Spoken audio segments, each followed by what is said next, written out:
Hello and welcome to the State of Footy, the semi-regular football show where the jokes are funny on occasion. We haven't seen each other in about 2 weeks, so let's get right into it. Arsenal and Spurs have drawn 2-2 during the North London derby 2 weekends ago. Son Heung-min scored 2 goals and unfortunately had to exit the pitch with a back injury. Physios did a scan and they can confirm that it is from the fact that he's had to carry Spurs ever since Kane has left. Aston Villa defeated Brighton 6-1 at Villa Park. Ollie Watkins scored a hat-trick, putting 3 goals past Eagles keeper Jason Steele. Not a very strong set of hands, that Steele. Not very robust. Crystal Palace defeated Man United 1-0 away, meaning that Palace manager Roy Hodgson has become the first ever manager to have a 5-game unbeaten streak at Old Trafford. Man United have given out quite a few records recently. We saw that when Brighton became the only team besides Liverpool and City to beat them 4 times in a row in the last episode. What better a man to get another record to his name than Roy Hodgson, a man who has set the record as the oldest Premier League manager on 3 separate occasions. Good on you, Roy. Wolves beat Man City 2-1 at home under dramatic circumstances in a affair which Ruben Diaz scored an own goal. To be fair to the lad, in his head it probably wasn't an own goal. He probably figured that because he's Portuguese, he should be playing for Wolves, so honest mistake. Wang Hee-chan scored the winner for Wolves, a play in which Man City manager Pep Guardiola, and I quote, referred to as the Korean guy in a pre-match press conference. And scoring the winner against Man City, way to go, Wang Hee-chan, way to get your name across. And he did need to do a big statement because Pep had to watch from the stands after accumulation a yellow card. So yeah, good on you, Wang Hee-chan. That is his name, Pep, if you're watching. He does have one, just so you know. Luton Town have made history, again, as the Hatters picked up the first Premier League win in their club's history after a win against Everton at Goodison Park. The final score was 2-1, and Luton collected all 3 points despite only having 32% of the possession. That's really only all the possession you need when you're playing against a goalkeeper who can't even reach the crossbar. Spurs beat Liverpool 2-1 at home, in which was regarded by many as the most corrupt game in Premier League history. Despite having 2 extra men, 3 referees, and 59,000 home fans to advantage, they still had to resort to a 97th minute own goal to win the game. Spurs, that is. People say the Spurs players celebrated like they won a trophy, but that's like asking Christian Romero to defend. How on earth would they be doing that? They simply have no experience. Bayern beat VfL Bochum 7-0 in the Bundesliga. Harry Kane scored a hat-trick in a game in which he was absolutely relentless in front of goal.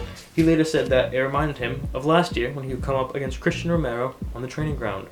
I'm not bitter at all. Bundesliga side FC Darmstadt have picked up their first win of the season after they saw Werder Bremen 4-2.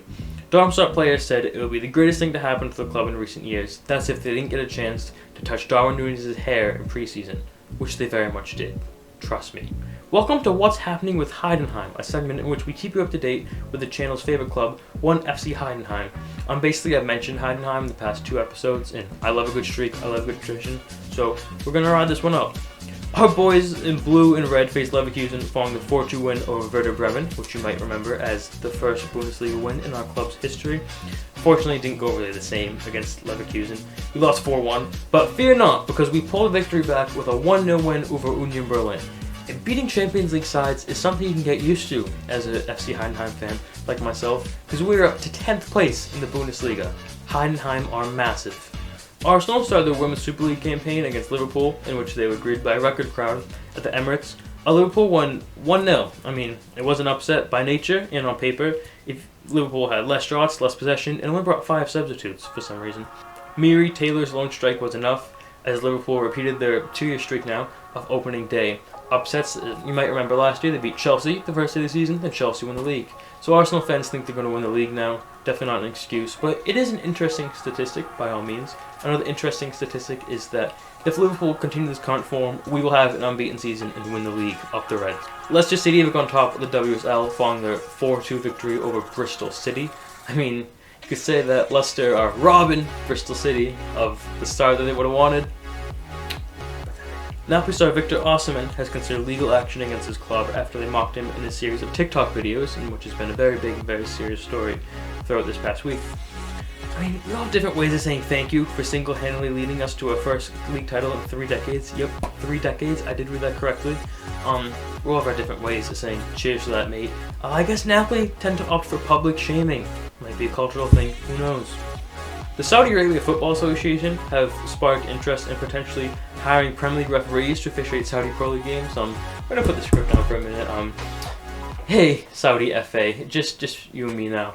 So, I just wanted to let you know that Simon Hooper is a very good referee, and I think you should hire him to officiate in your league. Not in England, in your league. I think he should only officiate games in your league for the rest of his career, and I think it would be a mutually beneficial decision if he is to leave the Premier League, no more England for time, leave the Premier League and officiate games in your league. I think he's just great. He's a perfect referee. Don't Google him.